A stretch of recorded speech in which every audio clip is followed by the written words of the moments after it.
இல்லை, மத்திய சொல்லிட்டேனா? Sorry, mark 11வது அதிகாரம் 2-11 வசனங்கள். Sorry, mark. உங்களுக்கு எதிரே இருக்கிற கிராமத்துக்கு போங்கள். பிரவேசித்த உடனே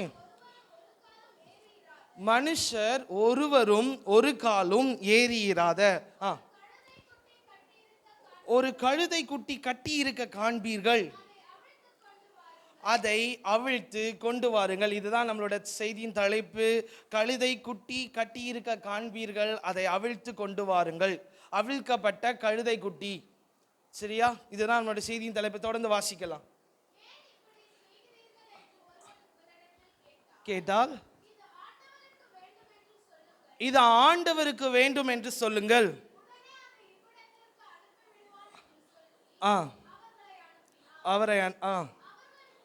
அவர்கள் போய் வெளியே இருவழி சந்தியில், இதை அண்டர்லைன் பண்ணிக்கோங்க. என்னோட மெசேஜில் நீங்கள் இருக்கணும் அப்படின்னா ஒரு பெண் ஒரு டைரி கண்டிப்பாக யூத்ஸ் கிட்டையாவது இருக்கணும். நான் சொல்ல நீங்கள் அண்டர்லைன் பண்ணிட்டீங்கன்னா நான் வசனம் சொல்கிறது உங்களுக்கு புரியும். இருவழி சந்தியில் வாசிக்கலாம். ஒரு வாசல் அருகே கட்டியிருந்த அந்த குட்டியை கண்டு அதை அவிழ்த்தார்கள்.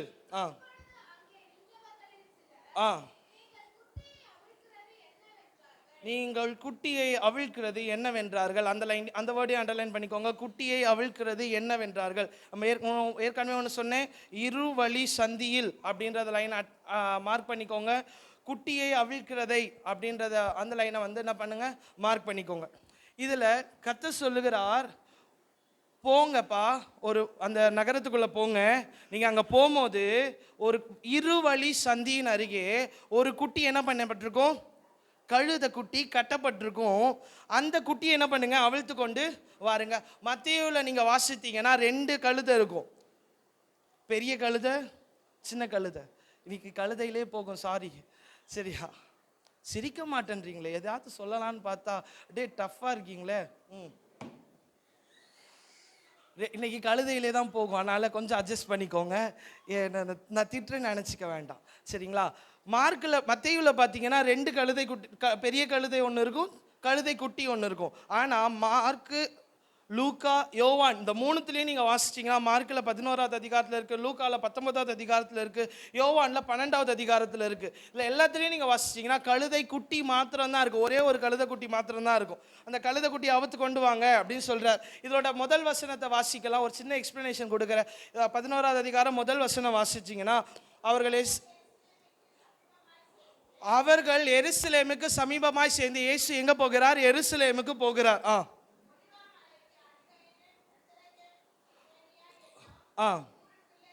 ஒலிவ மலைக்கு அருகே கர்த்தர் போறார். எங்க போறாரு? எருசலேமுக்கு போறவர் ஒலிவ மலைக்கு அருகாமையில் போறார். இதுதான் இங்க நடக்கிற விஷயம். எங்க போறாரு? எருசலேமுக்கு போறார், ஒலிவ மலைக்கு அருகாம போறார். அங்க போகும்போது கர்த்தர் சொல்லுகிறார், நீங்க போங்கப்பா, அந்த ஊருக்குள்ள போனீங்கன்னா, உங்களுக்கு எதிரில் இருக்க கிராமத்துக்குள்ள போனீங்கன்னா 2 வழி சந்தியில ஒரு கழுதைக்குட்டி கட்டி இருக்கும். அந்த கழுதைக்குட்டியை அவுத்து கொண்டு வாங்க. அது மேல நான் ராஜாவா என்ன பண்ண போறேன், பயணம் செய்ய போறேன். நீங்க அந்த கழுதைக்குட்டியை என்ன பண்ணுங்க, அவிழ்த்து கொண்டு வாங்கன்னு சொல்ற. கழுதைக்குட்டியை அவிழ்த்து கொண்டு வாங்கன்னா என்ன அர்த்தம்? அது ஏற்கனவே என்ன பண்ணப்பட்டிருக்கு, கட்டப்பட்டிருக்கு. அதுதான் விஷயம். இப்போ நம்ம 2 நிலைகளை பார்க்க போகிறோம். கழுதையினுடைய நிலை, கட்டப்பட்ட அந்த கழுதைக்கான ஆண்டவர் இயேசுவினுடைய நிலை. 2 விஷயங்கள் பார்க்க போகிறோம். கழுதை என்ன நிலையில் இருக்குது, என்ன நிலவரத்தில் இருக்குது, அதற்காக கர்த்தர் எடுக்கிற ஸ்டெப் என்ன, இயேசுவின் நிலை என்ன, அந்த கழுதைக்கான இயேசுவின் நிலை என்ன அப்படின்றத பார்க்க போகிறோம். ஒரு பெரிய டீட்டெயிலான ஒரு சப்ஜெக்ட் இன்னைக்கு கர்த்தர் எனக்கு கொடுத்துருக்கிறார். கர்த்தர் இன்னைக்கு ஒரு சில பாதை உங்களோட கண்கள் தெளிவாக்கப்படும் நான் விசுவாசிக்கிறேன். ஏன்னா இதுக்கு 1 வாரமாக நான் ப்ரிப்பேர் பண்ணிட்டு இருக்கேன். ராத்திரி 12 மணி வரைக்கும் உட்காந்து எல்லா ஸ்லைட்ஸையும் எடுத்து உங்களுக்காக ஒரு சில காரியங்களை நான் ஆயத்தம் பண்ணி வந்திருக்கேன். குறிப்பாக யூத்ஸ் அண்ட் சில்ட்ரன்ஸ், நீங்கள் இது நான் ஏற்கனவே நம்ம சபையில் எடுத்திருக்கிறேன். இருந்தாலும் திரும்பியும் உட்காந்து இதை நான் ஸ்டடி பண்ணி எடுத்துகிட்டு வந்திருக்கேன். கொஞ்சம் டீப்பாக இருக்கும், கொஞ்சம் கவனிங்க ப்ளீஸ். 2 விஷயங்கள், கழுதையினுடைய நிலை, இயேசு கிறிஸ்துவினுடைய நிலை என்ன பண்ண போகிறார் அப்படின்றத பார்க்கலாம். முதல்ல கழுதை எப்படி என்ன பண்ணப்பட்டிருக்கு சொல்லுங்க பார்க்கலாம். வேகமாக சொன்னாதான் வேகமாக போவேன். கழுதை என்ன பண்ணப்பட்டிருக்கு, கட்டப்பட்டிருக்கு. இது ரெண்டு விஷயத்தை காட்டுது. என்ன அப்படின்னா, கழுதை கட்டப்பட்டிருக்கு, இருவழி சந்தியில் இருக்கு. கட்டப்பட்ட நிலை அப்படின்னா என்ன அப்படின்னு பார்த்தீங்கன்னா, சுயம், தனக்குன்னு ஒரு சுயாதீனமே இருக்காது. கட்டப்பட்ட கழுதையால் எங்கேயாவது போக முடியுமா? எதையாவது சாப்பிட முடியுமா? எதையாவது குடிக்க முடியுமா? தான் இஷ்டப்படி ஏதாவது செய்ய முடியுமா? ஒரு கழுதை கட்டப்பட்டிருக்கு அப்படின்னா அதுவால் எதுவுமே செய்ய முடியாது. தன்னுடைய சுயாதீனத்தை இழந்து போன ஒரு நிலை. இதை நம்ம ஒப்பிடலாம் அப்படின்னா, ஆதாமும் ஏவாளும் எங்கே இருந்தாங்க?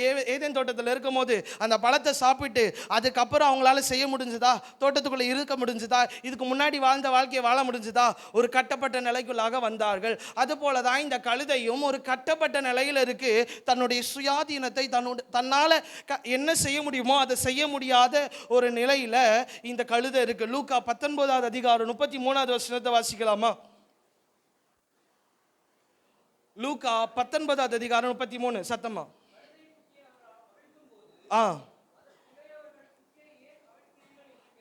கவனிங்க, கழுதை குட்டியை அவுக்கும் போது கழுதை குட்டியை ஓனர் என்ன சொல்றாரு?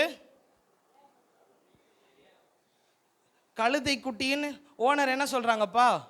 அதை உடையவர்கள் குட்டியை ஏன் அவிழ்க்கிறீர்கள் கேட்குறாங்க. அப்போ அந்த கழுதை நடு ரோட்டில் கட்டப்பட்டிருக்கு, ஆனால் வேறொருத்தருக்கு உடையதாக இருக்குது.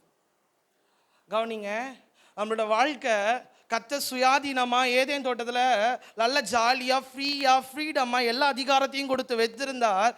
மனுஷன் பாவம் என்ற ஒரு அடிமைத்தனத்துக்கு வந்த அப்புறம் அவன் என்ன பண்ணப்பட்டான்? பிசாசுக்கு கீழே போயிட்டு தன்னுடைய சுயாதீனத்தை இழந்தான். தன்னால் செய்யக்கூடிய காரியங்கள் எல்லாம் இழந்தான். அந்த கழுதை குட்டிக்காக கர்த்தர் ஒரு காரியத்தை செய்தால் கூட அதன் உடையவன் வந்து நீ ஏன் அவுக்குறன்னு கேள்வி கேட்குற அளவுக்கு அந்த கழுதை குட்டி ஒரு சுயாதீனத்தை இழந்த ஒரு நிலையில் இருக்குது. நம்ம கர்த்தருக்காக எல்லாத்தையும் செய்யணும்னு நினைப்போம். யூத்ஸ் நீங்கள் நினச்சிங்கன்னா பரிசுத்தமாக வாழணும், கர்த்தருக்காக நிற்கணும், கர்த்தருக்காக ட்ராக்ஸ் கொடுக்கணும், கர்த்தருக்காக நான் சாட்சியாக இருக்கணும், அன்பாக இருக்கணும், கோவப்படக்கூடாது, மற்றவங்கள்ட்ட இப்படி இருக்கணும் அப்படி இருக்கணும், இப்படிலாம் நான் வாழணும், ஃபோனை கையில் கூட தொட்டு கூட பார்க்கக்கூடாது, திரும்பி கூட பார்க்கக்கூடாது, இப்படிலாம் நம்ம நினச்சிருப்போம். செய்ய முடியுதா? கட்டப்பட்டதான நிலை. இதுக்கு பேர் தான் என்னது? கட்டப்பட்டதான நிலை. இந்த கட்டப்பட்ட கழுதை எங்கே இருக்குது? இருவழி சந்தியில் இருக்குது. மார்க் 11வது அதிகாரம் 4வது வசனத்தை வாசிச்சிங்கன்னா, இருவழியில் நம்ம ஏற்கனவே வாசிச்சிட்டோம். அந்த இருவழியில் கட்டப்பட்டு இருக்கிறதான கழுதை இது எதை தெரியுமா காட்டுது? நம்மளுடைய பார்வைக்கு ரெண்டே வழி தான் தெரியும். கழுதை கட்டப்பட்ட கழுதைக்கு முன்னாடி எத்தனை வழி இருக்கு? ரெண்டே வழி தான்.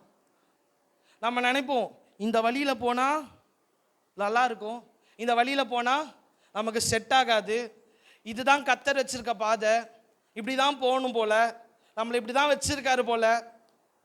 ஆனால் கர்த்தர் அந்த கழுதையை அவுத்த கழுதையை அந்த ரெண்டு வழியிலேயே நடத்தி கொண்டு போனார். சொல்லுங்களேன்ப்பா. கழுதைக்கு முன்னாடி ரெண்டு வழி இருந்துச்சு. அவிழ்த்த கழுதைய அந்த ரெண்டு வழியில் ஏதாவது ஒரு வழியில நடத்தி கொண்டு போனார்? இல்லை, அவருடைய வழியில் நடத்திக்கிட்டு போனார். கட்டப்பட்ட கழுதையை அவிழ்க்கிறதுக்கு காரணம் என்னன்னா, நம்ம ஒரு வழியை நினச்சிட்டு இருப்போம். இந்த வழி இல்லைன்னா அந்த வழி, இது செய்யலாம் இல்லைன்னா அது செய்யலாம், நமக்கு இதுதான் சரி அப்படின்னு நம்ம யோசிச்சுட்டு இருக்கோமே. அந்த வழி அல்ல, கர்த்தருடைய வழிக்கு நேராய் வரும்படியாக தான் கர்த்தர் கழுதையை அவுக்க சொல்றார். எதுக்கு கழுதை அவுக்க சொல்றாரு? அவருடைய வழியில நம்மளை நடத்துறதுக்கு. யூத்ஸ்லாம் கொஞ்சம் ஆக்டிவா இருக்கணும், இல்லை எலும்பி நிற்க விட்டுருவேன் பார்த்துக்கோங்க. சொல்லுங்க திரும்பியும், அப்பதான் சப்ஜெக்ட் கொஞ்சம் இன்ட்ரெஸ்டிங்காக போகும். எப்பவும் வழக்கம் போல கேட்டதே வேண்டாம். இன்னைக்கு நம்ம கழுதையா கொஞ்சம் மாறுவோம். இன்னைக்கு கொஞ்சம் என்னவா மாறுவோம்? கழுதையாக மாறுவோம். ஒருவேளை நம்மளுடைய வாழ்க்கை கட்டப்பட்டு இருக்கலாம், ஏதோ ஒரு இடத்துல போய் சிக்கிக்கிட்டு இதுக்கப்புறம் போக முடியாது, அடுத்த ஸ்டேஜுக்கு போக முடியாது, நமக்கு எனக்கு முன்னாடி இந்த ரெண்டு வழி தான் இருக்குது, வேறு ஆப்ஷனே இல்லையே, நான் என்ன பண்ண போகிறேன்னு நின்றுட்டு இருக்கீங்கன்னா, கர்த்தர் உங்களுடைய வாழ்க்கையில் ராஜாவாக வெளிப்படுவார்னா அவர் ஒரு புதிய வழியில் நம்மளை நடத்துவார், வேறொரு பாதையில் நம்மளை நடத்துவார். அதுதான் கர்த்தருடைய வழி, அதுதான் கர்த்தருடைய பாதை. இவ்வளோ நேரம் அடிமைத்தனத்தில் அந்த கழுதை இருந்துச்சு, கட்டப்பட்டு இருந்துச்சு. ஆனால் அந்த கட்டப்பட்டு இருந்த கழுதையை கத்தர் அவுக்கும் போது அது வேறு வழியில் கத்தர் அதை நடத்தி கொண்டு போனா. இன்னைக்கு எத்தனை பேர் வாஞ்சிக்கிறீங்க, அப்பா எனக்கு முன்னாடி நான் ஏதோ ஒரு கட்டப்பட்ட நிலவரத்தில் இருக்கலாம், எனக்கு முன்னாடி 2 வழிகள் இருக்கலாம், எனக்கு சரின்ற பார்வை இருக்கலாம், இதில் நான் போனேன்னா கரெக்டாக போவேன் அப்படின்ற ஒரு பாதையில் இருக்கலாம். ஆனால் என்னை நீ ராஜாவாய் வந்து என் கட்டை அவிழ்த்து என் கண்ணை திறந்து என்னை ஒரு புதிய வழியில் நடத்தி கொண்டு போங்கன்னு எத்தனை பேர் சொல்கிறீங்க? ஆமீன் வரலையே. புதிய வழியில் நடத்தி கொண்டு போகணும்னு சொல்கிறவங்க கரங்களை உயர்த்தி ஒரு ஆமீன் சொல்லுங்க பார்க்கலாம். தன்னுடைய பார்வைக்கு நல்லது, தன்னுடைய பார்வைக்கு சரி, தன்னுடைய பார்வைக்கு வேண்டும் வேண்டாம் அப்படின்ற முடிவெடுக்கிற ஆப்ஷனை நம்ம வச்சிருக்க கூடாது. யார் தான் வச்சிருக்கணும்? ஏசப்பா தான் வச்சிருக்கணும். அவருடைய கரத்தில் இருக்கணும். இப்போ கழுதையை அவுக்குறாங்களே, கழுதையை அவுத்துட்டு எப்படி அவுத்து கூட்டிட்டு போயிருப்பாங்கன்னு சொல்லுங்க பார்க்கலாம். கழுதைய கழுத்தில் ஒரு கயிறை கட்டி, சொல்லுங்க கழுதைய ஒரு கழுத்தில் கயிறை கட்டி அங்கே ஒரு கம்பளியோ இல்லை எதுலையோ ஒன்று தான் கட்டியிருப்பாங்க. இப்போ கழுதையை அவுத்து கூட்டிகிட்டு வர சொன்னார், எப்படி கூட்டிகிட்டு வந்திருப்பாங்க? மாடு வச்சுருக்கவங்களாம் நல்லா தெரியும் எப்படி அவுத்து கூட்டிகிட்டு வருவீங்க. கயிறை அவுத்துட்டு கழுத்தில் இருக்க கயிறு சேர்த்து அவுப்போம். அந்த கயிறை மட்டும் அழுத்து கயிறோட பிடிச்சி தானே கூட்டிகிட்டு வருவோம். இது எது தெரியுமா காட்டுது? நம்மளுக்குன்னு ஒரு சுயாதீனத்தை எங்கேயோ ஒரு இடத்துல போய் சிக்கிட்டு இருக்கோம்ல, அதை அப்படியே கர்த்தருடைய கரத்தில் ஒப்பு கொடுங்க. என்னை நீங்கள் இழுத்துட்டு போங்க, என்னை நீங்கள் நடத்திட்டு போங்க. என் இஷ்டத்துக்கு நான் போக வேண்டாம், என் இஷ்டத்துக்கு என்னுடைய பாதையில் நான் என்ன பண்ண வேண்டாம், போக வேண்டாம். உம்முடைய பாதையில் என்ன பண்ணுங்க, இழுத்துக்கிட்டு போங்க. அந்த கழுத்தில் கயிறு கட்டின கழுத்தை இழுத்துட்டு போனோம்னா அங்கே தான் போய் ஆகணும், வேறு வழியே கிடையாது அதுக்கு. அப்படி நாம் கர்த்தருடைய கரத்தில் நம்மளுடைய வாழ்க்கையை ஒப்பு கொடுப்போம் அப்படின்னா கர்த்தர் நம்மளை செவையான பாதையில் என்ன பண்ணுவார், நடத்தி கொண்டு போவார். நிறைய விஷயங்கள் இருக்குது. நிறைய பாதையில் ஒவ்வொரு யூத்ஸும், நான் இன்னைக்கு யூத் சண்டேன்றனால அதிகமாக யூத் பிள்ளைகளுக்காக தான் பேசுகிறேன். நிறைய பாதையில் நீங்கள் போகிறீங்க, எக்கச்சக்கமான வழிகளில் சிக்கிக்கொள்ளுவீங்க. கர்த்தர்ட்ட கேளுங்க, அப்படி ஒரு நிலை வரும்போது இதுக்கப்புறம் என்னால் மூவ் பண்ணவே முடியலாது, இதுக்கப்புறம் நான் என்ன செய்ய போகிறேன்னு எனக்கு தெரியல அப்படின்ற ஒரு நிலை வரும்போது, என் சுயாதீனம், எனக்கு இருக்கிற விருப்பம், எனக்கு இருக்கிற ஆசை, நான் எல்லாத்தையும் யார்கிட்ட கடத்து அப்பா உம்முடைய பாதத்தில் வைக்கிறேன், நீங்கள் என்ன நடத்தி கொண்டு போங்க. கர்த்தர் எங்கே போயிட்டு இருந்தாருன்னு சொன்னேன்? எருசலேமுக்கு போயிட்டு இருந்தார்.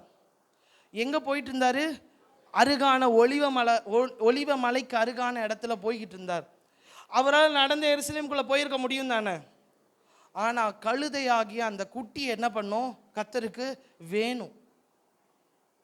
அவரால் ராஜாவாய் நடந்தே ஆலயத்துக்குள்ளே போயிருக்க முடியும். ஆனால் கர்த்தர் எதிர்பார்க்கிறார், போகிற வழியில் யார் இருக்கா? கழுதை இருக்கா. அந்த கழுதை எனக்கு வேணும். அது என்ன பண்ணப்பட்டிருக்கு? கட்டப்பட்டிருக்கு. அந்த கட்டை உடைக்கணும், அந்த கட்டை நிர்மூலமாக்கி நான் அந்த கழுதையை என்னுடைய உரியதா, எனக்குரியதா, என்னுடைய கழுதையா, நான் ராஜாவாய் போகிற கழுதையா அதை என்ன பண்ணணும், மாற்றணும். அந்த கழுதைக்கு என்ன மரியாதை கிடச்சி தெரியுமா?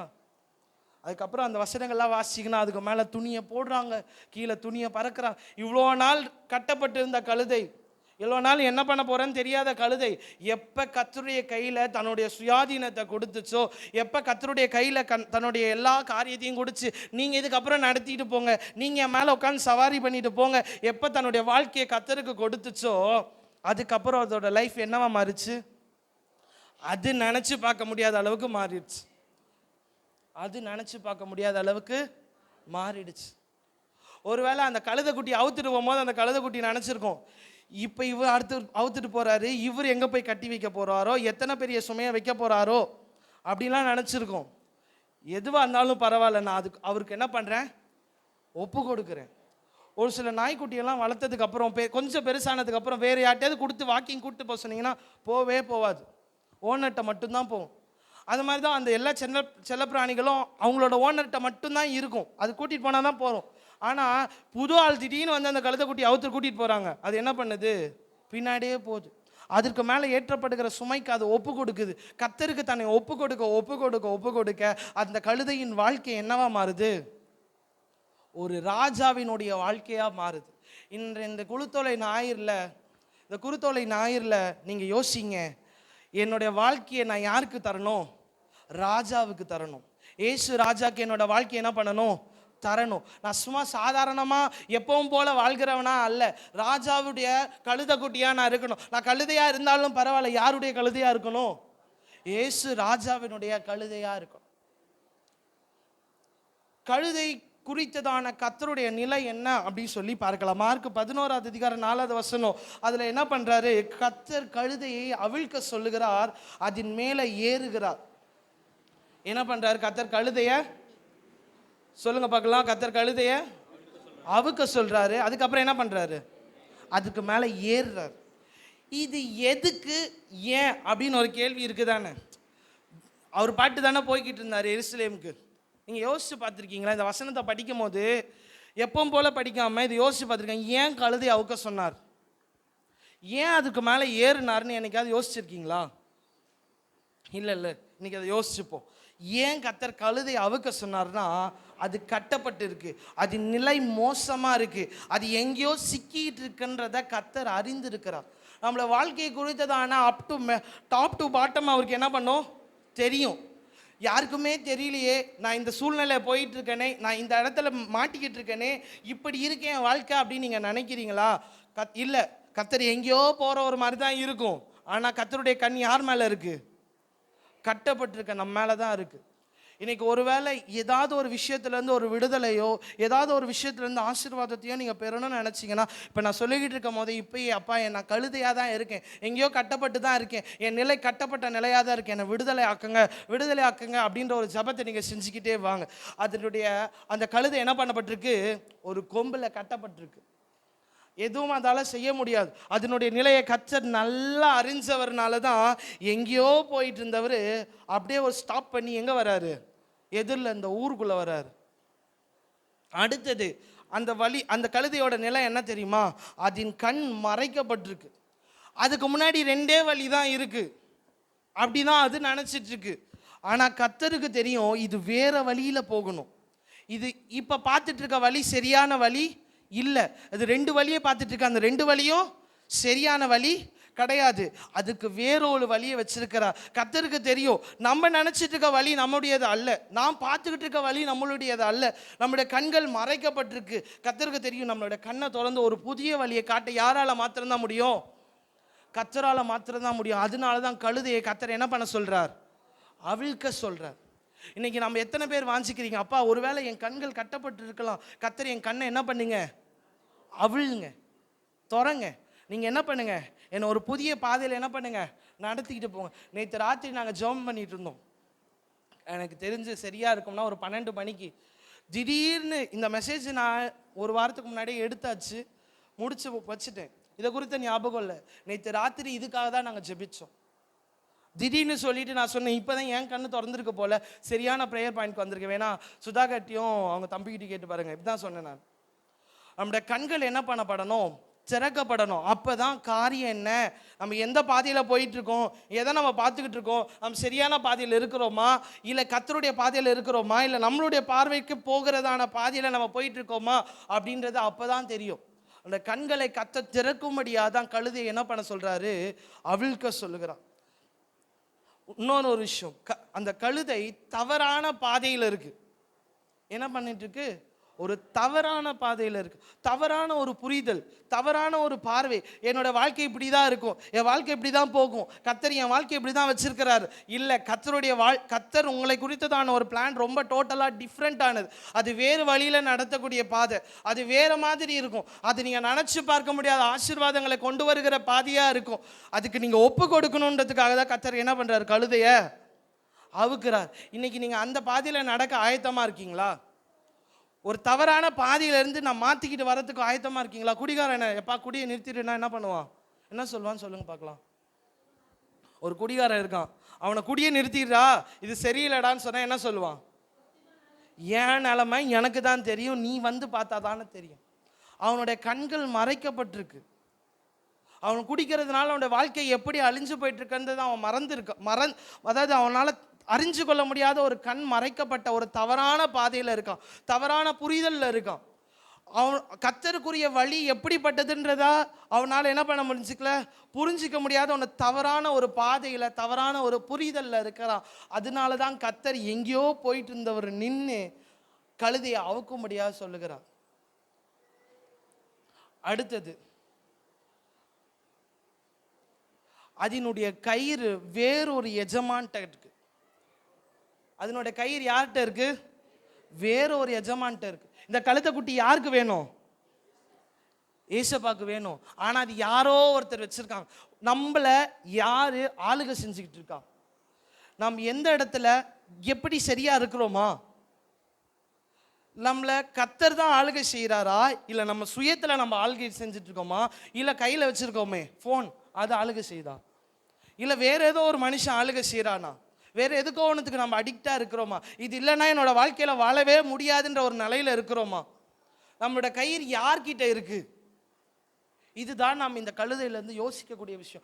ஏன் கர்த்தர் வந்து அந்த இடத்துல நின்று அந்த கழுதையுடைய கயிறு அவுக்க சொன்னார்? சும்மா ஏதோ ஒரு போகிற வழியில் இருந்துச்சு, அவர் கழுதை மேலே போகணும்னு ஆசைப்பட்டார், அவுக்க சொன்னார்? இல்லை, அந்த கழுதைக்குள்ளாக இந்த 4 விதமான காரியங்கள் இருக்குது. அது கட்டப்பட்டிருக்கு, அது கண்கள் மறைக்கப்பட்டிருக்கு, தவறான புரிதலையும் பாதையிலையும் அது இருக்குது. அதனுடைய கயிறு, அதனுடைய அந்த ஆசீர்வாதம், அதனுடைய நடத்துதல் எல்லாம் வேறொருத்தர்கிட்ட இருக்குது. இன்றைக்கி யார்கிட்ட நம்மளுடைய நடத்துதல் இருக்குது? யார் நம்மளை நடத்திக்கிட்டு இருக்கிறா? நாம் செய்கிற ஒவ்வொரு நாளும் நாம் செய்கிற காரியம் யாரை வச்சு நாம் செய்கிறோம்? யார் நம்மளை நடத்துகிறது? கொஞ்சம் யோசிச்சு பார்ப்போம். இவ்வளோ நாள் நம்ம வாழ்ந்துருக்கிறோம், கிட்டத்தட்ட எப்படியும் இருக்கிறவங்க எல்லாம் ஒரு 10 வருஷத்துக்கு மேலே என்ன பண்ணுறோம், இந்த பூமியில் இருக்கிறோம். இந்த பூமியில் இருக்கிற இந்த எப்படியும் ஒரு எல்லாருமே பெரியவங்க தான் இருக்கீங்க. ஒரு 20 வருஷம் 30 வருஷத்துக்கு மேலே, இந்த 30 வருஷ காலமாக யார் நம்மளை நடத்திக்கிட்டு இருக்கா? கர்த்தருடைய கையில் நாம் இருக்கிறோமா? ஆசீர்வாதம் வேணும், நல்ல அந்த கழுதை மாதிரி நல்ல ஆசீர்வாதமாக எல்லாரும் நம்மளை பார்க்கும் போது ப்ரைஸ் பண்ணணும், ஓ ராஜாவுடைய கழுதை வருதுயா அப்படின்னு சொல்லணும் நம்ம ஆசைப்படுறோம். ஆனால் நம்மளை நடத்திக்கிட்டு போகிறது யாரு? நம்மளோட கயிறு யார்கிட்ட இருக்கு? நாம் கர்த்தருடைய கையில் இருப்போம் அப்படின்னா கர்த்தர் நம்மளை ஆசீர்வதிப்பார். நம் கர்த்தருடைய கையில் வரணும். அதுக்காக தான் கர்த்தர் இந்த குருத்தோலை ஞாயிறு அந்த பவனியை கர்த்தர் என்ன பண்ணுறாரு, ஏற்படுத்தி. இந்த ஞாயிற்றுக்கிழமையும் கர்த்தர் அதற்காக ஏற்படுத்தியிருக்கிறார் நான் நினைக்கிறேன். எத்தனை பேர் அதை விசுவாசிக்கிறீங்க? கரங்களை ஒரு அல்லேலூயா சொல்லுவோமா? அல்லேலூயா. கர்த்தர் எருசலேமுக்கு போயிட்டு இருந்தவர், ஒலிவமலைக்கு அருகாமை போயிட்டு இருந்தவர் நிறுத்தி சீஷர் அனுப்பி சொல்றார், அந்த கழுதை கட்டப்பட்டிருக்கியா, கொண்டு வாயா. இன்னைக்கு எத்தனை பேர் நான் கட்டப்பட்டிருக்கேன்னு ஒப்புக்கொள்றீங்க? ஏதோ ஒரு இடத்துல நான் கட்டப்பட்டிருக்கேன், ஏதோ ஒரு இடத்துல என்னோட ஆசீர்வாதம் லாக் ஆகிருக்கு, ஏதோ ஒரு இடத்துல நான் நின்றுட்டு இருக்கேன், என்ன பண்ணுறதுன்னு எனக்கு தெரியாமல் இருக்கு. அப்படி இருக்கிறீங்கன்னா அப்படியே ஒப்பு கொடுங்க கர்த்தர்ட்ட. என் கண்ணை என்ன பண்ணுங்க, துறங்க. என் கயிறை நீங்கள் உங்கள் கருத்தில் என்ன பண்ணுங்க, பிடிங்க. நீங்கள் என்ன பண்ணுங்க, நடத்திக்கிட்டு போங்க.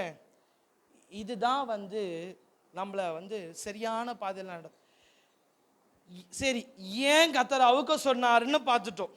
எதற்கு கர்த்தர் அவுக்க சொன்னாருன்னு ஒன்று இருக்குல்ல, ஏன் அப்படின்னு பார்த்துட்டோம். எதற்கு அப்படின்னா அதனுடைய ஆளுகை, அந்த அந்த கழுதை குட்டி வேறு ஒருத்தருக்கு அடிமையாக இருக்குது, அதனால தான் கர்த்தர் அவுக்க சொன்னார். ஒரு மனுஷனை 7 விதமான பொல்லாப்புகள் வந்து சூழும் அப்படின்னு சொல்லிட்டு நீங்கள் யோபில் நீங்கள் வாசிச்சிங்கன்னா உங்களுக்கு தெரியும். யோபு எடுத்துக்கொள்ளுங்க.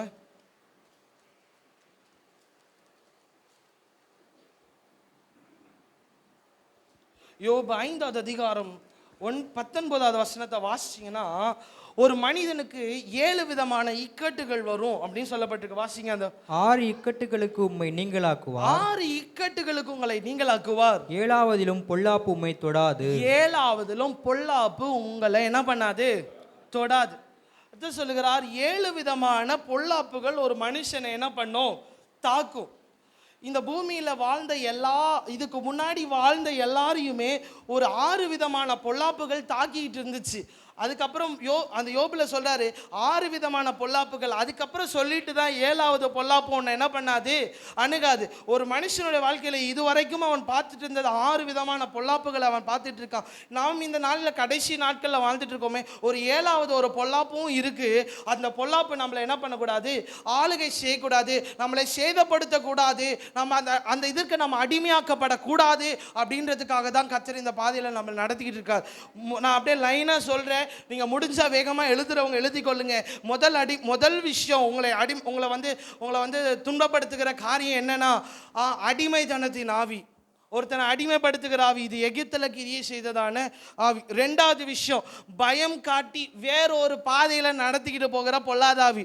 நீ இப்படி போகாத, கர்த்தருடைய பாதையில் போயிடாது, நீ துன்பப்படுற மாதிரி இருக்கணும், பிரச்சனைப்படுற மாதிரி இருக்கும், இப்படி சொல்லி நம்மளை வேறு ஒரு பாதையில் நடத்துகிற பாதை. இது அசிரிய ராஜ்யத்தில் நடந்ததான பொல்லாப்பு. 3வது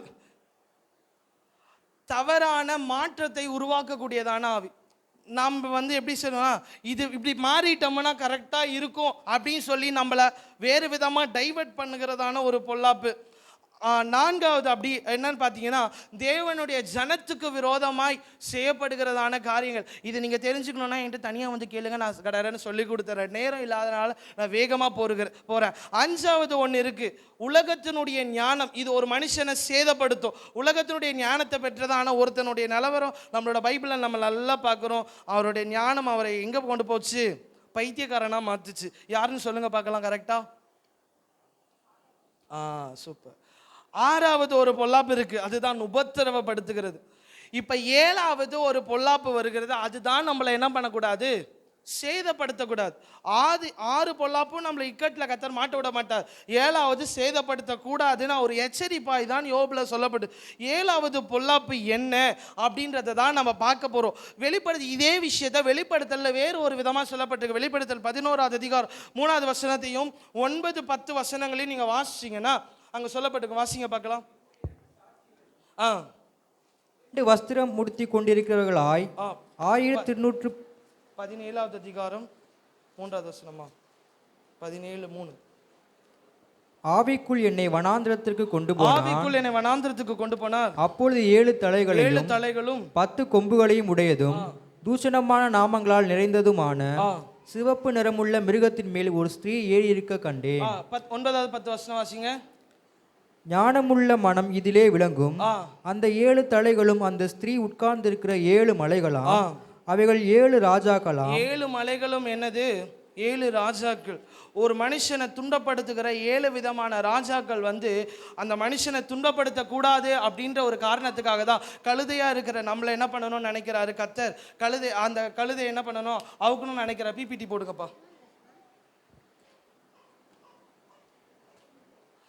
நான் உங்களுக்கு சொல்கிறேன், நீங்கள் இப்போ வாழ்ந்துக்கிட்டு இருக்க காலம் எப்படிப்பட்ட காலம்ன்றதை நீங்கள் அறிஞ்சிக்கணும் அப்படின்றதுக்காக ஒரு சில காரியங்களை நான் உங்களுக்கு சொல்லணும்னு நினைக்கிறேன். வேகமாய் சொல்லணும்னு நினைக்கிறேன். என்னை கூட நீங்கள் அப்படியே என்ன பண்ணுங்க, ஃபாலோ பண்ணிக்கிட்டே வாங்க. போடுங்க சீக்கிரமாக.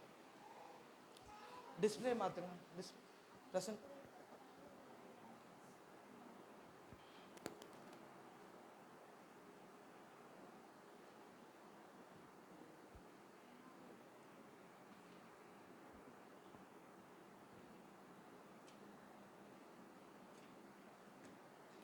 அடுத்த ஸ்லைட். நீங்கள் ஒரு விஷயத்தை இப்போ நல்லா கவனிச்சுக்கோங்க. யூத்ஸ்க்கு நல்லா ஈஸியாகவே இந்த விஷயங்கள் புரியும். அதனால் நான் உங்களுக்கு வந்து அதை நான் டீட்டெயிலாக எக்ஸ்பிளைன் பண்ணுறேன். நான் பெரியவங்களுக்கு எடுக்கணுன்றதுக்காக நான் கொண்டு போகல. நீங்கள் யூத்ஸ், நீங்கள் எந்த இடத்துல இந்த உலகத்தில் வாழ்ந்துக்கிட்டு இருக்கீங்கன்றதை நீங்கள் தெரிஞ்சுக்கணுன்றதுக்காக தான் நான் இதை கொண்டு வந்திருக்கேன். ஒரு ஏக்கத்தை பற்றி இதில் நான் சொல்லியிருக்கேன். என்ன அப்படின்னா, இலும்பு நாட்டிகள் அப்படின்ற ஒரு ஏக்கத்தை பற்றி தான் இந்த இடத்துல நான் சொல்லியிருக்கேன். இவர்கள் எப்படி உலகத்தை ஆளுகை செய்கிறாங்க அப்படின்றத நீங்கள் தெரிஞ்சுக்கணும். இது யார் மூலமாய் கொண்டு வரப்பட்டிருக்கு அப்படின்னா, ஆடம் வைஸ்ராய் அப்படின்ற ஒரு நபரால் 1776வது வருஷம் இந்த ஏக்கம் கொண்டு வரப்பட்டது. இவர் ஒரு யூதனாக இருக்கிறாரு. இவர் தான் வந்து ஒரு விஷயத்தை உருவாக்குறார். இந்த ஏக்கத்தை, இலும்பு நாட்டிகள் அப்படின்ற ஒரு ஏக்கத்தை உண்டாக்குறார்.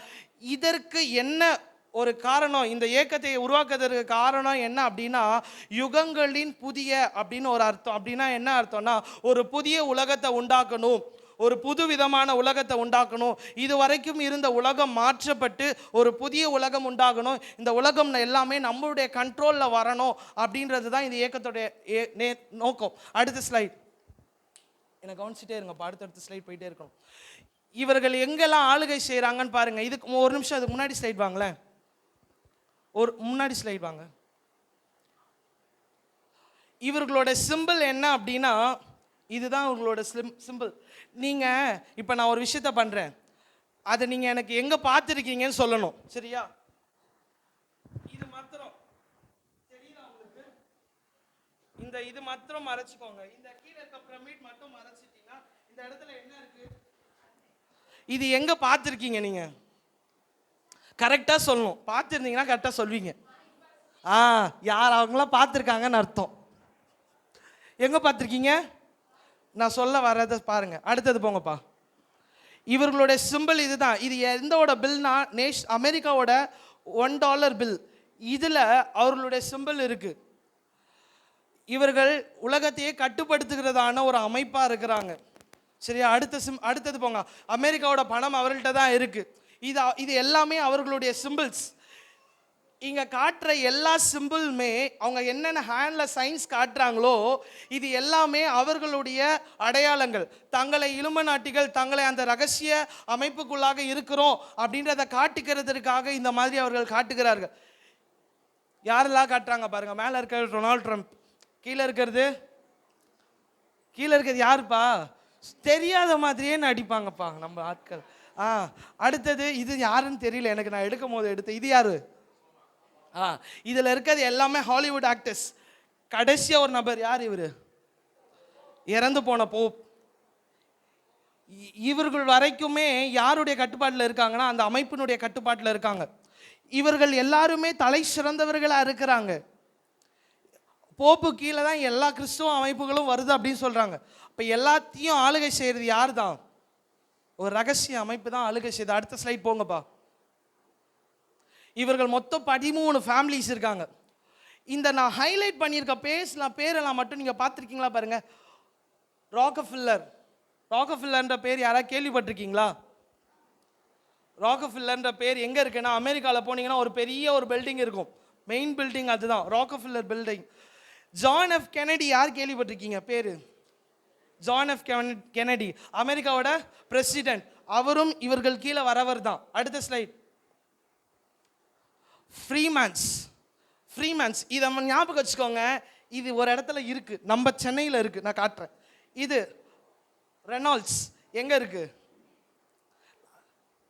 நம்ம எழுதுறோம்ல, எல்லாத்தையுமே அவர் கீழே தான் கொண்டு வராங்க. அடுத்த ஸ்லைட். இதுதான் மெயின் பிக்சர். அது மெக்டொனால்ட்ஸ். இது எல்லாமே எங்க இருக்கு? அவளுடைய கட்டுப்பாட்டுல தான் இருக்கு. நீங்க எப்படிப்பட்ட ஒரு உலகத்துல வாழ்ந்துட்டு இருக்கீங்கன்னு பார்த்துருக்கீங்களா? அந்த கழுதை கண்ணு கட்டண மாதிரியே இருக்கு, அந்த மாதிரி தான் இருக்கோம் நம்ம. கர்த்தர் இதனால தான் நம்மளை அவிழ்க்கணும்னு நினைக்கிறார். யூத்ஸ் மெக்டொனால்ட்ஸ் போனால் நல்லா இருக்கும், டிஸ்னி பார்த்தா நல்லா இருக்கும்ல. இதெல்லாமே அவர்களுடைய ஆளுகையின் கீழே இருக்கு. உங்களை மாயமான ஒரு கட்டுக்குள்ள வைக்கணுன்றதுக்காக தான் பிசாசு இப்படிப்பட்ட தந்திரத்தில் என்ன பண்ணிட்டு இருக்கான்? உங்களை நடத்தி கொண்டு போயிட்டு இருக்கான். அதனால தான் கர்த்தர் கட்ட அவிழ்க்கணும்னு நினைக்கிறார். டிஸ்னியில் நீங்க என்னென்ன பார்க்குறீங்களோ அவன் என்ன நினைக்கிறானோ அதை தான் நீங்கள் பார்த்துட்டு இருக்கீங்க. பிசாசு என்ன நினச்சிட்டு இருக்கானோ, என்னத்தை உங்களை பார்க்க வைக்கணும்னு நினைக்கிறானோ அதை தான் நீங்கள் பார்த்துட்டு இருக்கீங்க. சரி, அடுத்தது போங்கப்பா. இது ஒரு மேப் மாதிரி. என்ன அப்படின்னா அவர்களோட சிம்பிள் மேலே இருக்கு. இதுதான் அவங்களுடைய மோட்டோ. அவளோட சிம்பிள் மேலே இருக்கா? இது எல்லாமே என்ன அப்படின்னா நம்ம தான் கீழே இருக்கிறோம். எல்லாத்தையும் அவங்க தான் ஆளுகை செய்யணுன்றது தான் அவங்களுடைய திட்டம். ஒரு கார்ப்பரேட், இது எல்லாமே கார்ப்பரேட் கம்பெனிஸ், இது எல்லாமே ரிலிஜியன், கவர்மெண்ட், மீடியா, எல்லாம் நீங்கள் பார்க்குற எல்லா சோஷியல் மீடியா. இங்கே ஒரு வார்த்தை இருக்குது, ஸ்கூல்ஸ். நீங்கள் படிக்கிறது முதல் கொண்டும் அவங்க தான் திட்டம் பண்ணுறாங்க. இது எல்லாமே பிஸ்னஸ், பேங்க்ஸ் எல்லாமே அவங்களுடைய கண்ட்ரோலில் தான் வருது. இங்கே ஒரு வார்த்தை இருக்குது, என்னன்னு படிங்க பார்க்கலாம். Central bank. நீங்கள் உங்களோட காசை நீங்கள் எடுத்து பார்த்தீங்கன்னா இது ஒரு விஷயமா அது சொல்லப்பட்டிருக்கும். எப்படி சொல்லப்பட்டிருக்குன்னா இது உங்களுடைய சொத்து இல்லை, இது ஒரு பொருளுக்காக மாற்றா உங்களுக்கு கொடுக்கப்பட்டிருக்குன்னு எழுதியிருக்கும். எத்தனை பேர் அதை படிச்சிருக்கீங்க? காசு நம்ம வாங்குறோம்ல, அது உங்களுடையதே கிடையாது. ஏதோ ஒரு பொருளுக்காக உங்கள் கையில் அந்த காசை என்ன பண்ணியிருக்காங்க, அது தாளை கொடுத்துருக்குறாங்க. இப்படிப்பட்ட ஒரு உலகத்தில் தான் நீங்கள் வாழ்ந்துட்டு இருக்கீங்க. நெக்ஸ்ட் போங்கப்பா. இவங்களோட விஷயம் என்ன தெரியுமா? One nation, one religion, one language, one currency. இதை நம்ம அடிக்கடி நம்ம இந்தியாவில் கேட்டுட்டு இருக்கோமா இல்லையா? இப்போ தான் கேட்டுருக்கோம், ரொம்ப முன்னாடிலாம் இல்லை. இப்போ தான் என்ன பண்ணிட்டு இருக்கோம்? நீங்கள் அப்படா பிசாசுனுடைய தந்திரத்துக்குள்ளாக நம்ம வாழ்ந்துட்டு இருக்கோன்றதை புரிஞ்சுக்கோங்க. ஒரே நாடு, ஒரே மதம், ஒரே மொழி, ஒரே இனம், இப்படி இருந்துட்டா நல்லா இருக்கும்ல? சண்டை வருமா? யுத்தம் வருமா? பிரச்சனை வருமா? ஆனால் ஆதியாகமத்தில் பார்த்தீங்கன்னா பாபேல்ன்ற ஒரு கோபுரத்தை கட்டினாங்க. ஒரே இடத்துல இருப்போம், ஒரே மாதிரி இருப்போம். அது கர்த்தருக்கு பிரச்சனை, அது கர்த்தருக்கு பிடிக்காது.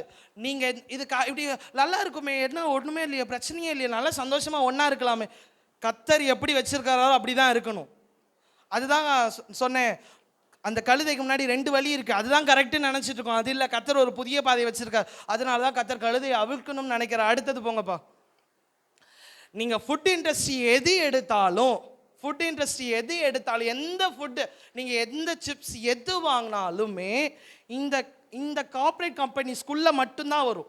நிசான், கொக்கோ கோலா, யூனிலிவர், இந்த மாதிரியான இந்த கார்ப்பரேட்குள்ளே தான் வரும். இது ஃபுல் ஃபுட் இண்டஸ்ட்ரியும் அவங்க தான் கண்ட்ரோல் பண்ணுறாங்க. நீங்கள் என்ன சாப்பிட்டுட்டு இருக்கீங்கன்ற முதல் கொண்டு அவங்க தான் கண்ட்ரோல் பண்ணுறாங்க. நம்ம போய் வெளியில் வாங்கி சாப்பிட்டா நல்லா இருக்கும்னு நினைக்கிறீங்கல்ல, சின்ன பசங்களுக்கு சொல்கிறேன், வெளியில் போய் வாங்கி சாப்பிட்டா நல்லா இருக்கும்னு நினைக்கிறீங்களே, யார் கண்ட்ரோல் பண்ணுறாங்கன்னா அவங்க தான் கண்ட்ரோல் பண்ணுறாங்க. நெக்ஸ்ட் ஸ்லைட் போங்கப்பா. எல்லாத்தையுமே அவங்க பிளான் பண்ணிட்டு இருக்காங்க. எப்போ வந்து ட்வின் டவர் ஆக்சிடென்ட் ஆச்சு சொல்லுங்க படிச்சவங்க? அதில் இருக்க வருஷம் தப்பு 2011. ஆனால் 1983 வந்த ஒரு காமிக்ஸில் அந்த ட்வின் டவர் ஆக்சிடென்ட் ஆகிற மாதிரி அவங்க காட்டியிருக்காங்க. 2011 நடந்துச்சு அது. ஆனால் 1983 அந்த ஆக்சிடென்ட் அவங்க காட்டியிருக்காங்க ஒரு காமிக்ஸில். இதெல்லாம் எத்தனை பேர் கவனிச்சிங்க? ஃபோன் நம்ம யூஸ் பண்ணிக்கிட்டே இருக்கோம்ல, எத்தனை பேர் இதெல்லாம் பார்த்துருக்கீங்க? அடுத்த ஸ்லைட் போங்கப்பா. இப்போ வாங்க மெயின் பிக்சருக்கு. இது எத்தனை பேரோட ஃபோன்ல எல்லாம் இருக்கு? எல்லார் ஃபோன்லையும் இருக்கு, கரெக்டா இல்லையா? எல்லார் ஃபோன்லையும் என்ன இருக்கு? ப்ளே ஸ்டோர் இருக்கு, ஜிமெயில் இருக்கு, ஃபேஸ்புக் இருக்கு, ஆப்பிள் ஸ்டோர், ஆப்பிள் ஃபோன் வச்சுருந்தா இருக்கும், கூகுள் இருக்கும், கூகுள் ப்ளே இருக்கு, எல்லாமே இருக்கு. இது எல்லாத்தையுமே இங்கே பாருங்க, அவங்க குரோம் அவங்க எப்படி கொண்டு வந்திருக்காங்க பாருங்க. 3666 தான் நீங்கள் எல்லாத்தையும் சர்ச் பண்ணிட்டு இருக்கீங்க. அது யாரை குடிக்குது அந்த 666? நீங்கள் அதுக்குள்ளே தான் போயிட்டு இருக்கீங்க. ஃபேஸ்புக் அவங்களோட இதுதான். அவங்க ஓப்பனாக சொல்கிறாங்க இது எங்களோட கண்ட்ரோலில் தான் இருக்குது. ஃபேஸ்புக்கோட ஓனர் யார்? அவரை ஒரு இன்டர்வியூ பண்ணிட்டு இருக்கும் போது ஓப்பனாக சொல்கிறாரு, நான் அது கீழே தான் இருக்கிறேன். நீங்கள் எதை யூஸ் பண்ணிட்டு இருக்கீங்களோ ஒரு விதமான கட்டில் தான் நீங்கள் இருக்கிறீங்க. உங்களை கர்த்தர் விடுதலை ஆக்கணும் தான் கர்த்தர் நினைக்கிறார். அடுத்த ஸ்லைட் போங்கப்பா. டிஸ்னின்னு ஒன்று பார்த்தீங்கல்ல, அதை எப்படி அவங்க டிஃபைன் பண்ணியிருக்காங்க பாருங்க. 666 நீங்கள் பார்த்துட்டு இருக்கிறது இதுக்குள்ளே தான் வருது. எத்தனை கார்ட்டூன்ஸில் ஒத்த கண்ணை வச்சிருக்கதை பார்த்துருக்கீங்க? யாராவது யோசிச்சிருக்கீங்களா எப்படி மனுஷனுக்குன்னா 2 கண்ணு தானே இருக்கேன், ஒத்த கண்ணு வருதுன்ட்டு? அடுத்த ஸ்லைட்.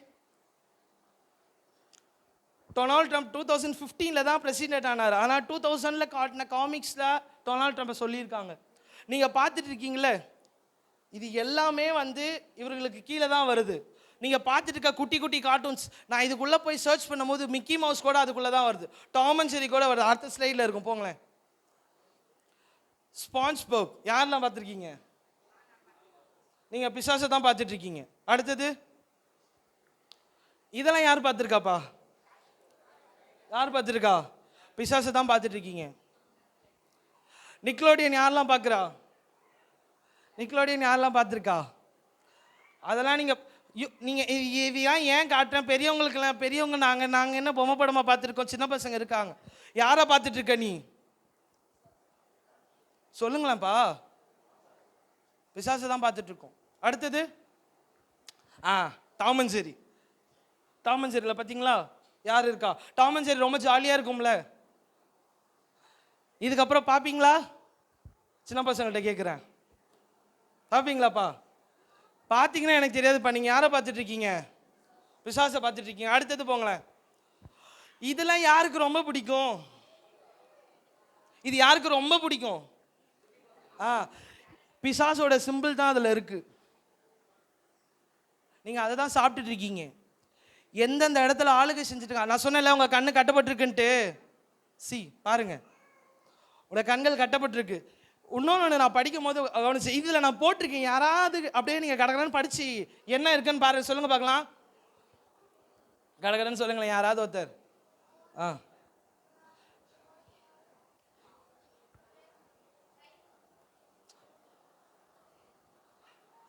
ஓரியோக்குள்ள க்ரீம் இருக்குல்ல, அது எதில் செய்கிறாங்கன்றதை நீங்கள் கூகுளில் போட்டு சர்ச் பண்ணி பாருங்கள். நான் இது என்னோட டெக்ஸ்ட்டை டைப் பண்ணல, கூகுளில் சர்ச் பண்ணது அப்படியே காப்பி பேஸ்ட் பண்ணியிருக்கேன்.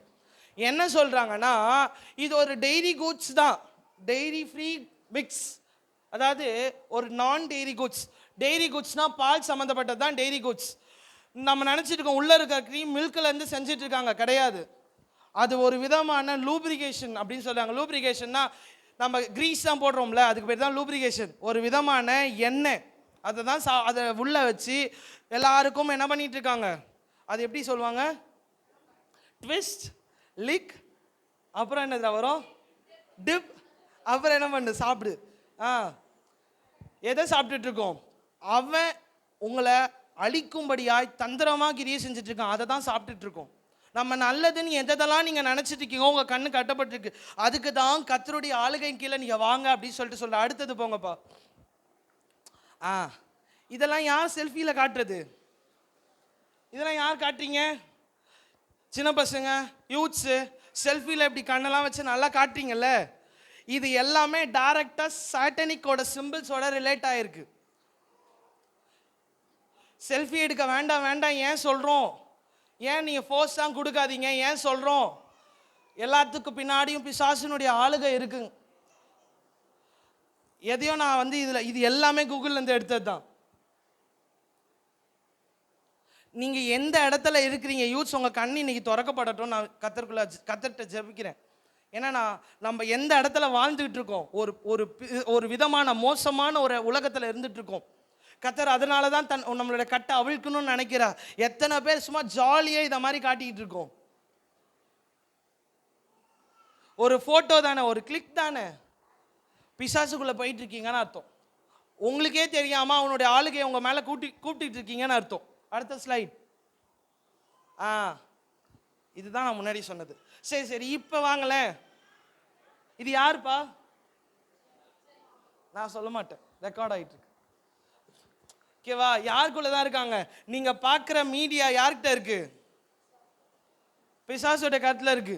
நீங்க பார்க்குற சூப்பர் ஸ்டார் ஹிட்ஸ் எல்லாமே யார் கையில் இருக்காங்க, ஓப்பன் ஸ்டேட்மெண்ட் பா, கூகுளில் தான் இருக்கு. நான் அப்போதும் அந்த மாற்றிலாம் சொல்லலை, ஓப்பன் ஸ்டேட்மெண்ட் இது. நீங்கள் யாரோ ஒருத்தருடைய பிசாசின் கீழே ஆளுகையின் கீழே இருக்கிற ஒருத்தரை பார்த்துக்கிட்டு இருக்கீங்க. இப்போ சொல்கிறாங்க அவர் கிறிஸ்டியனு, அவர் தான் ஓட்டு போடணும். எங்கே இருக்கிறார் அவர், அடுத்த ஸ்லைட். இது எத்தனை பேர் பார்த்துருக்கீங்க, இது ஒரு கூல் ட்ரிங்க்ஸ், இது டைரக்டாக 666.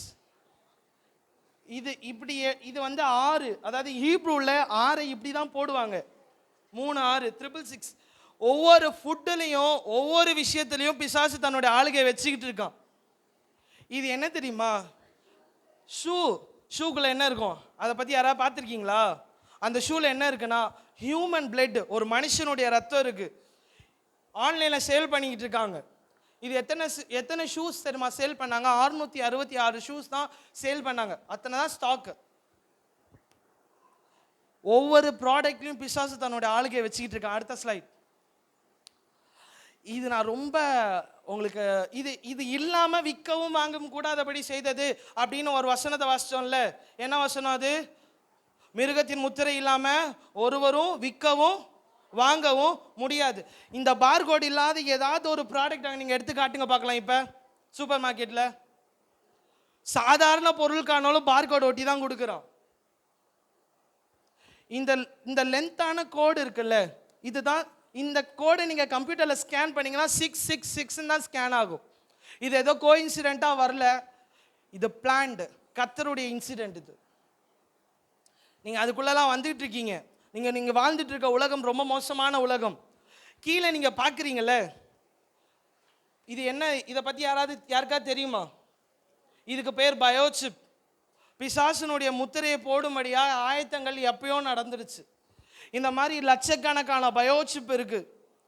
பயோசிப் இந்த அளவுக்கு தான் இருக்கும், சின்னதாக அரிசி மாதிரி தான் இருக்கும். நான் ஒரு வீடியோ வச்சுருக்கேன், என்கிட்ட வேணும்னா நீங்கள் அப்புறமேட்டா சர்ச் முடிச்சுட்டு வந்து பாருங்கள். சுவிட்சர்லாண்டில் இந்த பயோசிப்பை ஒவ்வொரு மனுஷனுக்கும் போட்டுக்கிட்டு இருக்காங்க. மிருகங்களுக்கெல்லாம் ட்ரையல் பார்த்துட்டு இப்போ யாருக்கு வராங்க, மனுஷனுக்கு வராங்க. அந்த பயோசிப் டைரெக்டாக சிஸ்டமேட்டிக்காக அது கனெக்ட் ஆகும் சாட்டன் கூட. எப்போ பிசாசு இந்த உலகத்தை ஆளுகை செய்ய வரும்போது நீங்கள் அவனோட முத்திரையை ஏற்றுக்கொள்வதற்கு இதை நீங்கள் கண்டிப்பாக போட்டு ஆகணும். அடுத்த ஸ்லைட் போங்களேன். ஹாரி பாட்டர் எத்தனை பேர் பார்த்துருக்கீங்க?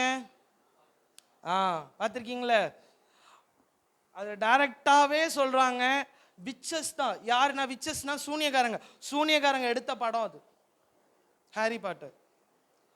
அவங்களே ஓப்பனா சொல்றாங்க, ஆமா நாங்க தான்ப்பா எடுத்தோம். மாஸ்டர் இப்போ வந்ததா, எப்போ வந்ததோ தெரியல, எல்லாம் எடுத்தாச்சு. அடுத்தது போங்கப்பா. சினிமா அவங்களோட கண்ட்ரோலில் தான் இருக்கு.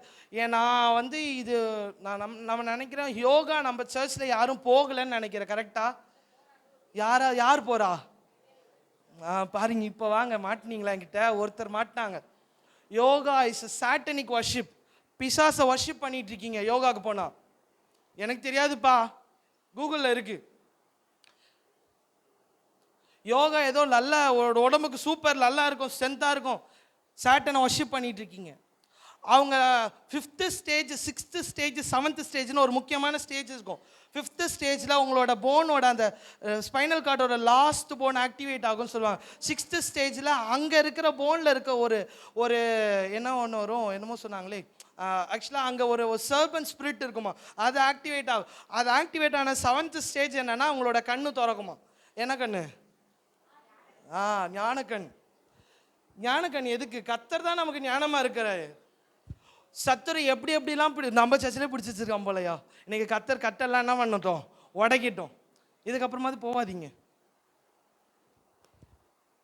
பிசாசை வர்ஷிப் பண்ண வச்சுட்டு இருக்கான் உலகம் முழுசும். நல்லது ஹெல்த்தானது இப்படிலாம் நினச்சிக்கிட்டு என்ன பண்ணிட்டு இருக்காங்க, பிசாசுக்குள்ளே போய் விழுந்துக்கிட்டு இருக்காங்க. இன்னைக்கு நாம் எந்த அளவுக்கு கர்த்தருக்குள்ளா இருக்கிறோம். அடுத்த ஸ்லைட் போங்களாம்ப்பா. நான் இப்போ சொன்னேன்ல ஃப்ரீமேன்ஸ்ன்னு சொல்லிட்டு. ஃப்ரீமேன்ஸ் இது எங்கே இருக்க போர்டுனா சென்னையில் இருக்க போர்டு. எக்மோரில் இவங்களுக்கு ஒரு பெரிய ஹாலே இருக்குது. எங்கேயோ அமெரிக்காவில் நடக்கலப்பா, சென்னைக்குள்ளாரே அவங்க இருக்கிறாங்க. இது எத்தனையோ வருடங்களுக்கு முன்னாடி கட்டப்பட்டது இவங்களோட ஹால். ஃப்ரீமேன்ஸ் அதில் போட்டிருக்கு. நீங்கள் இப்பயுமே நீங்கள் உங்களோட மேப்பில் செக் பண்ணி பார்க்கலாம், அது எக்மோரில் தான் இருக்குது. அடுத்த ஸ்லைட். இதை விட்டுருங்க, இது அப்புறமேட்டா வரேன். இதெல்லாம் யாரெல்லாம் யூஸ் பண்ணுறீங்க? யாரெல்லாம் யூஸ் பண்ணுறீங்க? நானும் யூஸ் பண்ணியிருக்கேன். இதை பார்த்ததுக்கு அப்புறம் யூஸ் பண்ணுறது இல்லை. இது எல்லாமே சாட்டனை வர்ஷிப் பண்ணுறதுக்கான சிம்பிள்ஸ். அதை அப்படியே இமோஜிஸாக மாற்றிருக்காங்க. Be careful. நீங்கள் மெசேஜ் பண்ணுற ஒவ்வொரு மெசேஜ்லையும் பிசாசு இருக்கான். நீங்கள் யூஸ் பண்ணுற ஒவ்வொரு ஆப்லையும் உங்களுக்கு தெரியாமல் பிசாசோட முகத்தை தான் பார்த்துட்டு இருக்கீங்க. சரி, இது யாரோடைய சிம்பிள்? Doctor simple. இது எங்கேருந்து வந்துச்சுன்னு யாராவது சொல்லுங்களேன் பட்டுன்னு.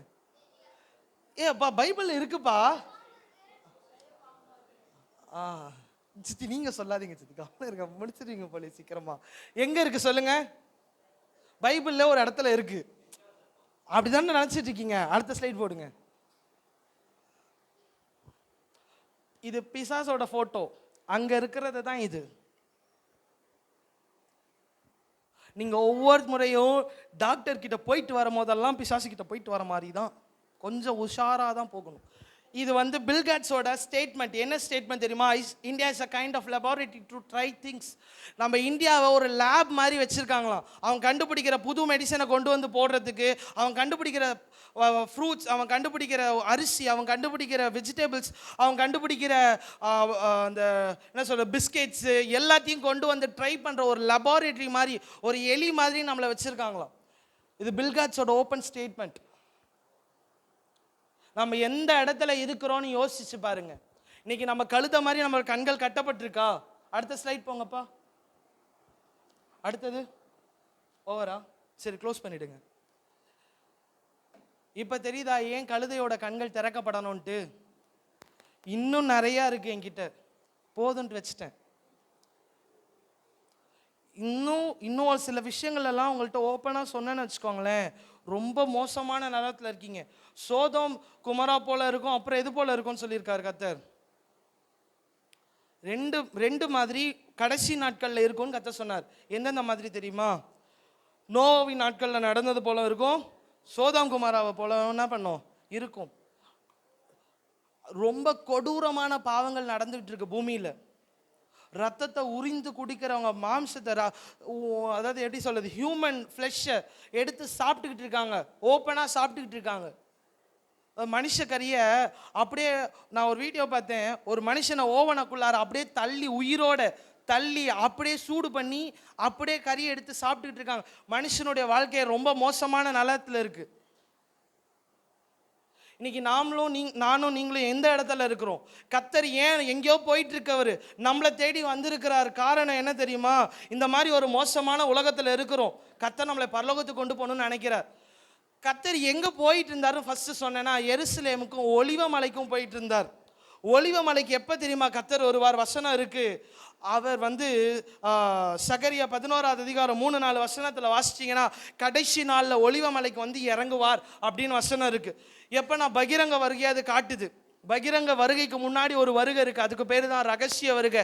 ரகசிய வருகையில் நானும் எடுத்துக்கொள்ளப்படும்படியாக தான் நம்மளுடைய கர்த்தர் அவிழ்க்கணும்னு நினைக்கிறார். இன்னைக்கு மோசமான நிலவரத்தில் உலகத்தினுடைய வாலிபர்களும் உலகத்தினுடைய சிறு பிள்ளைகளும் போய்கிட்டு இருக்காங்க. இன்னைக்கு பிறந்த குழந்தைக்கு தெரியுது எப்படி ஒரு ஃபோனை ஓப்பன் பண்ணணும். எப்படி தெரியும்? பிசாசு அந்த அளவுக்கு அதனுடைய மனசை கெடுத்துக்கிட்டு இருக்கான். நம்ம ஜாலியாக நம்ம லைஃப்பை சாட்டிஸ்ஃபையாக ஒரு என்ன சொல்ல, ஒரு சொகுசான ஒரு வாழ்க்கையில் நான் கட்டப்பட்டிருக்கேன், நான் பாதுகாப்பாக இருக்கிறேன், என் முன்னாடி 2 வழி இருக்குது, சந்தோஷமாக இருக்கிறேன். அப்படி இல்லை, கர்த்தர் உங்கள் கண்களை திறக்கணும்னு நினைக்கிறார். அந்த 2 வழியும் செம்மையாக உங்களுக்கு தோணுச்சுன்னா அது பொல்லாத வழிகள் அப்படின்னு வசனம் சொல்லுது. இன்னைக்கு கர்த்தருடைய வழியில் நம்ம நடக்கும்படியாய் நம்மளை என்னைக்கு ஒப்பு கொடுக்குறோமோ அன்னைக்கு தான் ராஜாவுடைய ஜெயகம்பீரம் நமக்கு வரும். ஏதோ சும்மா கர்த்தர் வந்து கழுதையை அவுக்கல, காரணத்தோடு கர்த்தர் அவிழ்க்கிறார். இன்னைக்கு நம்ம கழுதையாக கர்த்தர் நம்ம வச்சிருக்கிறார். இன்னைக்கு நம்மளையும் கர்த்தர் அவுக்கட்டும், நம்முடைய கண்களை கர்த்தர் திறக்கட்டும். மோசமான நிலவரத்துக்குள்ளார் பூமி போயிட்டு இருக்கு. பொல்லாதவர்களுடைய கையில் சிக்கிட்டு இருக்கு. இன்னைக்கு வாலிபர்கள் நம்ம எங்கே இருக்கிறோம்? கர்த்தருக்காக ஒரு காரியத்தை வைராக்கியமாக செய்ய முடியுதா? எப்பயோ ஸ்டார்ட் ஆகிடுச்சுப்பா. எப்போ சொன்னேன்? 1700 ஸ்டார்ட் பண்ணிட்டாங்க உலகத்தை பிசாசுக்கு என்ன ஆயத்தமாக்கிறதுக்கு. 2026 வசிக்கிறோம். இன்னைக்கு கர்த்தர் வந்தாருன்னா நம்ம போக முடியுமா? கரெக்டான ஸ்டேஜில் இருக்கிறோமா? எப்போ அவர் எருசலேமுக்கு நேராக போவாருன்னு தெரியாது. இன்னைக்கு நம்ம ஆயத்தமாக இருக்கிறோமா?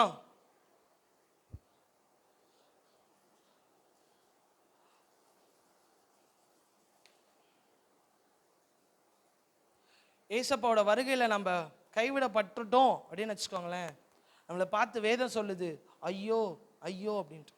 பைபிளே அந்த வார்த்தையை யூஸ் பண்ணுதுன்னா எந்த அளவுக்கு மோசமாக இருக்கும்னு பாருங்க. எந்த அளவுக்கு மோசமாக இருக்கும்னு பாருங்க. அந்த இடத்துக்கு போக வேண்டாம் அப்படின்றதுக்காக தான் கர்த்தர் எருசலேமுக்கு போகிறவர் வழியில் நின்று நம்மளை தேடி வந்திருக்கிறார். எத்தனை பேர் அல்லேலூயா சொல்றீங்க? இன்னைக்கு கர்த்தர் நம்மளை தேடி வந்திருக்கிறாரா? ஆமென். நம்மளை கர்த்தர் இன்னைக்கு அவுக்கணும்னு நான் நினைக்கிறேன். கொஞ்ச நேரம் அப்படியே கண்களை மூடலாமா? இன்னும் இருக்குது, ஆனால் வேண்டாம், போதும், நேரம் ஆச்சு.